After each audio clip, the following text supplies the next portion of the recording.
प्रत्येक माणसाच्या अंगामध्ये नाना प्रकारची कौशल्य असतात. अनेक गोष्टींवर प्रभुत्व असतं. मात्र माणसाला मिळालेलं आयुष्य हे मर्यादित आहे. आणि या मर्यादित आयुष्यामध्ये आपण जास्तीत जास्त चांगलं काय करू शकू, अशा त्या आपल्या कौशल्यांपैकी काही क्रियांची आपण निवड करावी आणि त्यामध्ये कार्य करण्याचा आनंद, समाधान मिळवावं. त्यायोगे आपल्याला आर्थिक स्थैर्यसुद्धा प्राप्त होतं.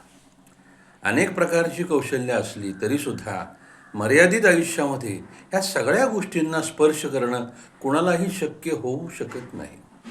हा मूलभूत सिद्धांत जर आपण लक्षात घेतला तर मग काही गोष्टी राहून गेल्या करायच्या ही चुटपूट लागणार नाही आणि आपल्यामध्ये असमाधान निर्माणच होणार नाही. आणि जे काही आपल्याला प्राप्त झालेलं आहे त्याचा पुरेपूर आनंद आणि समाधान आपल्याला घेता येईल. या अत्यंत महत्त्वाच्या गोष्टी असतात. मात्र आयुष्य जगताना यांच्याकडे आपलं न कळत का होईना दुर्लक्ष होऊन जातं आणि मग नंतर काहीशी चुटपूट, काहीशी रुखरुख लागते. ती लागू नये म्हणून या मार्गाचा जर आपण वापर केला तर आपण समाधानी होऊ.